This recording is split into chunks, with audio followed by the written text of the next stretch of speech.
3 and Part 4. Now look at Part 1. Part 1. You will hear a conversation between two students.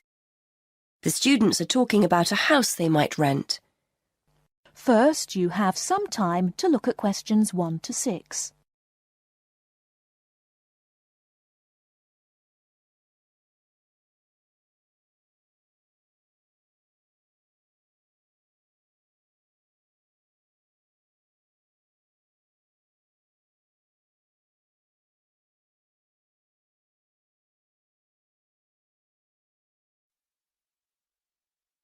Hi, Jason. So what's the house like? I hope it's as good as the advert made out. It's okay. I think I finally found something we'll both like at last. Brilliant. So what's it like? Well, it's within walking distance of uni. It's in a residential area. There aren't many students living there, but it's easy to get onto campus. And the city centre is only a bus ride away. Okay, that's a good start. But what's it like inside? To be honest, when I saw the advert, I didn't think it would be big enough for the three of us. The rent's not exactly cheap for the area. So come on, is it worth it? Well, it's got 3 bedrooms and a nice living room, so we'll all have our own space to work and somewhere to sit together. It's clean and there's no need to decorate. I'm sure your mum and dad would be happy with it, if that's anything to go by. Okay, that sounds promising. And the landlady was really nice. She's not one of those people with a lot of properties. In fact, this is the only one she has, so she really looks after it. Her daughter was a student and stayed there last year, apparently. Good. The advert said there's no garage, but I can park on the road outside. I checked, and there are no parking restrictions along that road. I know there are some shops in the neighbourhood, so we'll be okay for food and basic things. Yes, that's right. It's a nice house, and the kitchen's fine. I suppose it's not exactly modern, but it's clean and functional. All the things you need, washing machine, cooker. There's no garden, which is a shame, so nowhere to sit in the summer. But there's Wi-Fi, so all in all, I'm happy with it. Before you hear the rest of the conversation, you have some time to look at questions 7 to 10.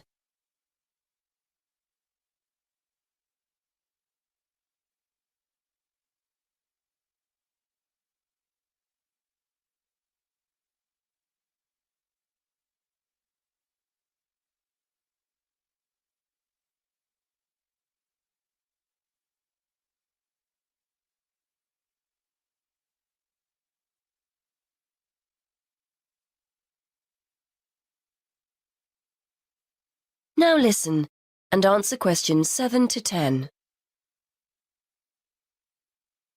Right then, I think we've cracked it. I'd like to see it myself before we sign anything. I might pop along later to have a look. It's on Foxwell Road, isn't it? Let me just make a note of the address. That's Foxwell Road, is that right? Yes, that's right. Number 94. I'll come along with you for another look. So you know what the rent is, don't you? £430 a month. I know that's £50 a month more than we were expecting to pay, but I think it's worth it. It sounds reasonable, especially if it's in a nice area. And we need to pay a deposit as well, don't we? According to the ad, that's 1 month rent in advance. Yes, that's right. That's normal when you rent, so I was expecting it. You'd better give the landlady a ring if we want to have a look round. Why not give her a call and see if she's free later? Okay, good idea. What's her number? It's a mobile number, 01764 445 328. Right, I'll phone her now. Hopefully she'll be free and we can go over there this evening. That is the end of Part 1. You now have half a minute to check your answers.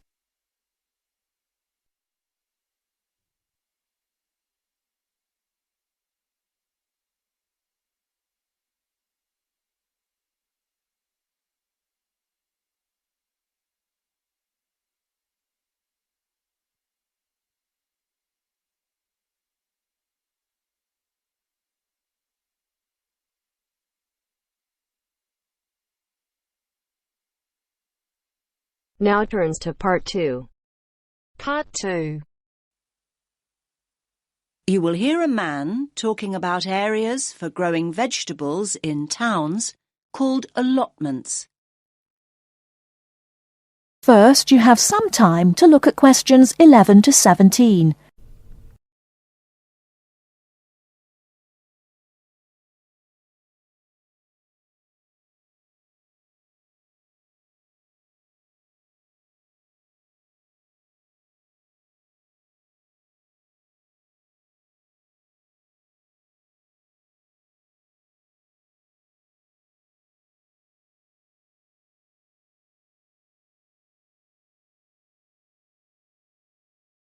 Now, listen carefully and answer questions 11 to 17. Good evening, everyone. I'm delighted to see so many of you. I was going to start by saying that more and more people are seeing the value of growing their own fruit and vegetables, but now I don't need to.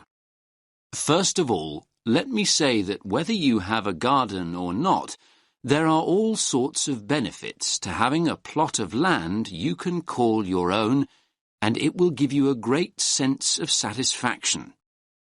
OK, let's assume you have a garden. Chances are it's small. Most gardens in cities are hardly big enough for a few pots of herbs and a couple of rows of beans. Now that's where allotments come in. A typical plot is around 250 square metres, big enough to feed the family for a year. Big enough, too, to grow a whole range of vegetables, fruit as well, perhaps, not just cabbages and potatoes. Moving on to the social aspects of an allotment. How many people can say their garden is a meeting place? You might chat with your next-door neighbour every now and again, but allotments are notorious communal hives. There are usually between 10 and 30 plots on any allotment site, and they bring together people from all sorts of social backgrounds. Where else do you find a lawyer deep in conversation with a lorry driver? There's often a great sense of camaraderie, with initiatives to involve the wider community, including the less able, the retired, and the unemployed. In urban areas nowadays, people may have a tiny yard or a balcony, but it's not a garden. An allotment is a huge recreational asset for anyone in that situation. First of all, there's the exercise. Renting an allotment costs around £30 a month. That's generally a lot cheaper than joining a gym. Then there's the involvement with nature. Watching seeds grow into mature plants gives so much pleasure and such a sense of achievement. Spending time outside in the fresh air boosts our mental as well as physical well-being. And one more thing. Don't forget allotments are also an enormous benefit to the environment. They provide invaluable green space in our ever more clogged-up towns and cities, making them more sustainable and appealing to live in. These spaces provide a habitat for wild plants, birds, insects, and occasionally bigger animals. What's more, locally grown food doesn't have to be transported long distances, and that helps to reduce road traffic and hence pollution.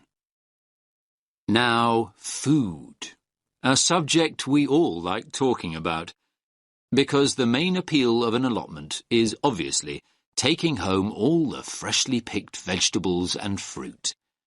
So why is Grow Your Own so good? Well, to start with, there's the superior flavour. Food you've grown yourself tastes infinitely better than anything bought in the supermarket because it will be super fresh. Another point in its favour is the range. These days, gardeners are growing an amazing variety of vegetables on their allotments.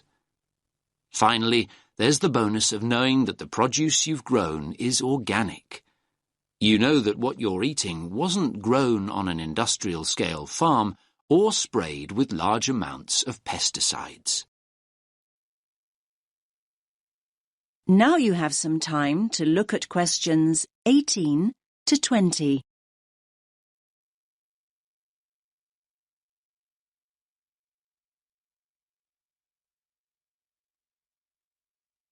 Now listen to the next part of the talk and answer questions 18 to 20. Now I'm going to show you a typical allotment from the site closest to here on Finley Road. Let me just get this image up. That's it. Can everyone see? So, as you can see here, each plot has a fence around it and its own gate. Between the beds are grass walkways.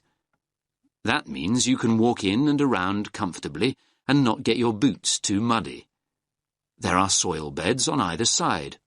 This plot, in fact, has two smaller flower beds opposite a much larger area for vegetables. And there's also a glass house for growing tomatoes or anything that needs more warmth and protection. Here you can see one of those at the front near the gate. Most allotments have their own shed at the far end, as you can see. Allotments do need a water source, though, and there are stone sinks outside the sheds. A hose pipe can be attached to the tap for easy watering. Some of the plots have a pond, though they're not always popular as they tend to attract insects. And this plot has a compost bin at the end opposite the shed for recycling organic waste. Right. So, how to go about getting an allotment? That is the end of part 2. You now have half a minute to check your answers.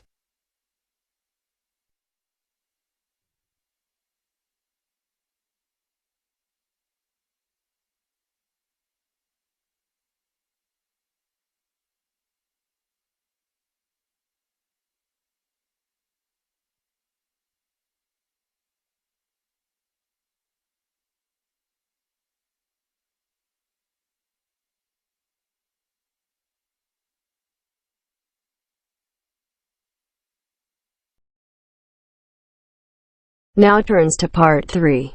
Part 3. We'll hear a talk given by a lecturer to a group of civil engineering students on the reed bed system for sewage treatment. First, you have some time to look at questions 21 to 24.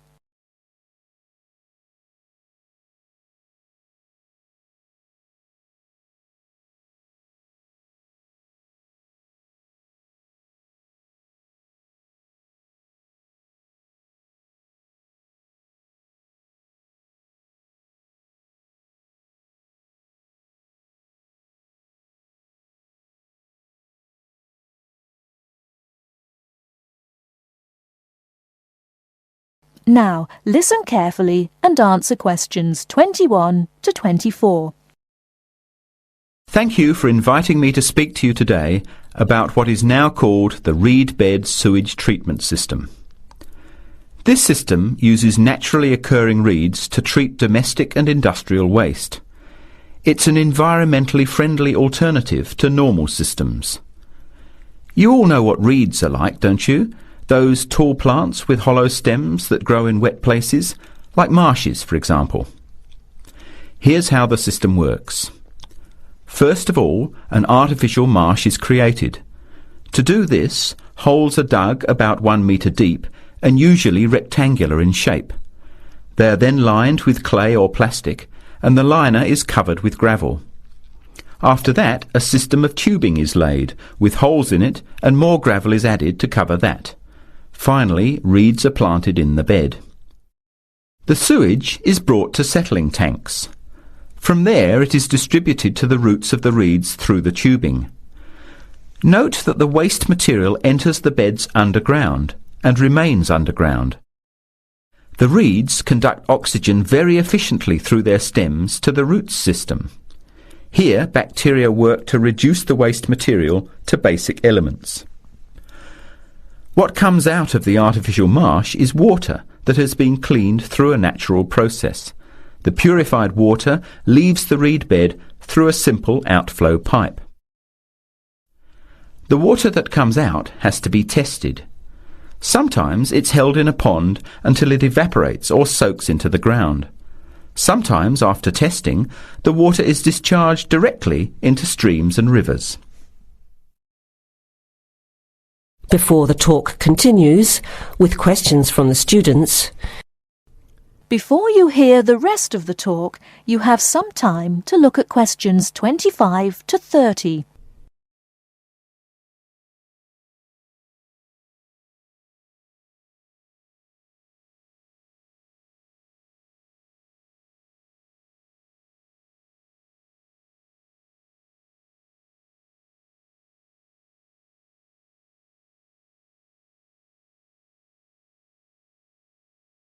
Now listen and answer questions 25 to 30. The reed bed system originated in Germany in the 1970s, and installations have been built in a number of countries throughout the world. To give you an idea of the size and appearance of a reed bed installation, an area of 3 by 5 metres approximately would be adequate for a single house. It would look like a pond overgrown with reeds. There are cities with 150,000 people in Germany whose entire sewage treatment requirements are served by reed bed installations which extend for 10 to 20 hectares. There are two wonderful environmental advantages. First of all, reed bed systems are natural composters.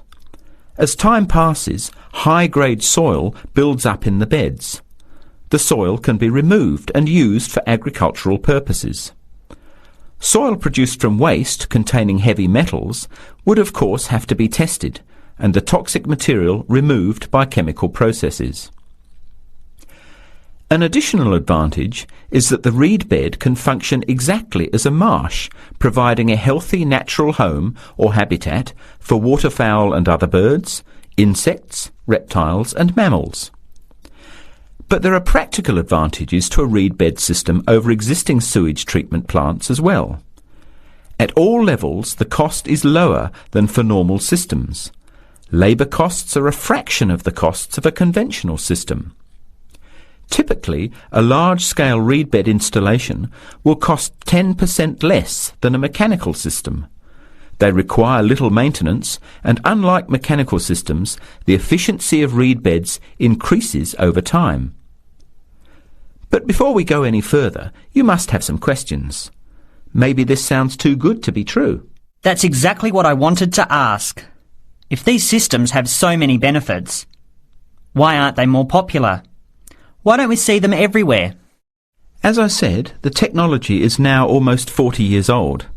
Demonstration projects of all types have been built and monitored and are slowly convincing regulators of the advantages of the system. But you have to understand that regulating authorities are by nature conservative and resist change. Typically, there's a lot of opposition to these systems by manufacturers and by everyone involved in maintaining the conventional systems. Reed bed systems require fewer staff to operate, so there would be a decline in the workforce. Therefore, unions would resist the change as well. What happens to reed beds in winter? Does the efficiency decrease? The above-ground part of the plants die back in cold weather, but the roots remain alive and active, and the system continues to work just as effectively in winter. As soon as the weather warms up, new reeds appear and grow quickly. Is there a problem with mosquitoes in these ponds? Well, they're not exactly ponds with standing water. The beds look more like a field covered with long grass. The soil is moist, but not like a swamp, so there would be no more mosquitoes than in any other field. Remember, the effluent enters the beds underground and remains underground. OK, let's get into some of the technical details now, and I'll answer questions as they come up. That is the end of part 3. You now have half a minute to check your answers.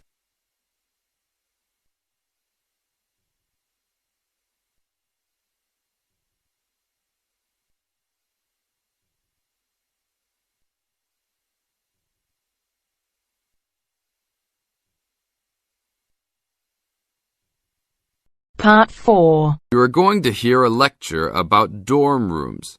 First, you have some time to look at questions 31 to 40.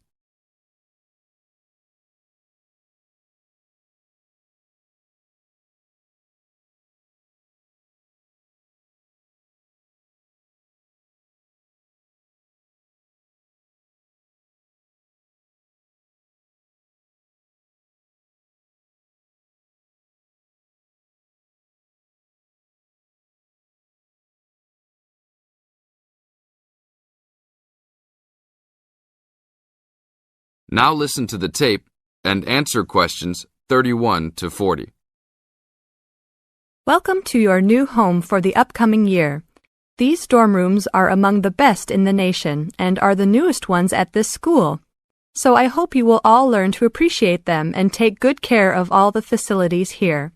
I am Gina, and I will be residential advisor in this building for the year. Today I am going to tell you about some of the programs and facilities that are available to you. I will also be telling you the rules that everyone is expected to abide by. I will be asking you to give me your full attention for the next few minutes. I will first tell you about the facilities that are available to you. The dining facility is located on the first floor of the building.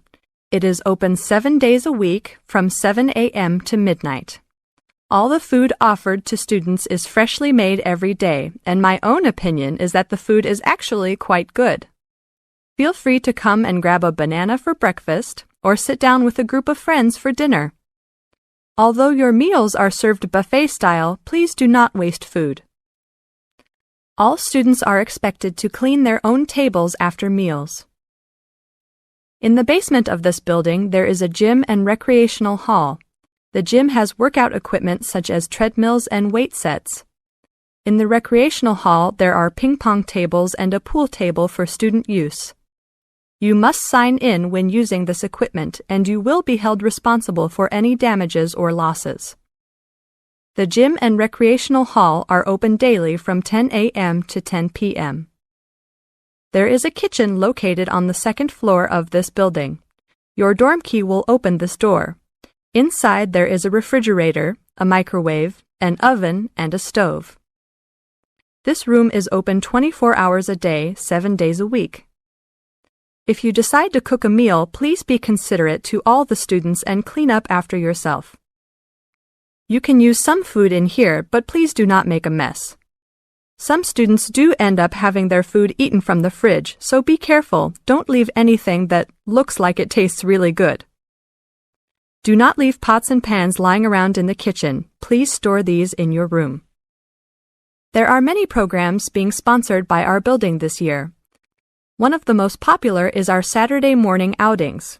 In the past years, these trips have included going fishing, hiking, cycling, ice skating, and even going to the beach. There will be a listing of scheduled events coming out soon. The university sponsors these trips, so transportation will be provided. However, there are usually some costs associated, though they are usually minimal. Our building also has a volleyball team. All students who live in this building are welcome to join. Last year we won first place in the dorm league. Please sign up at the front desk if you are interested as soon as possible, as there are only 20 spaces available based on a first-come, first-served rule. The last things I want to talk about are the rules of our building. I know rules can be boring, but they are necessary to ensure the welfare of everyone living here. First, noise levels must be kept to a minimum after 11 p.m. Many students have early classes, so for those of you that have the luxury of sleeping until 10, please don't stay up late making lots of noise. Secondly, all visitors must sign in at the front door. Even if you have friends that are regular visitors, they must still always sign in. This rule is to prevent theft and robbery from occurring. Thirdly, alcohol and drugs are not permitted in this dorm in any place or at any time. Lastly, just be safe and have a great time. University is the greatest time of your life, so make the most of it. Thank you all for your attention. That is the end of part 4. You now have half a minute to check your answers.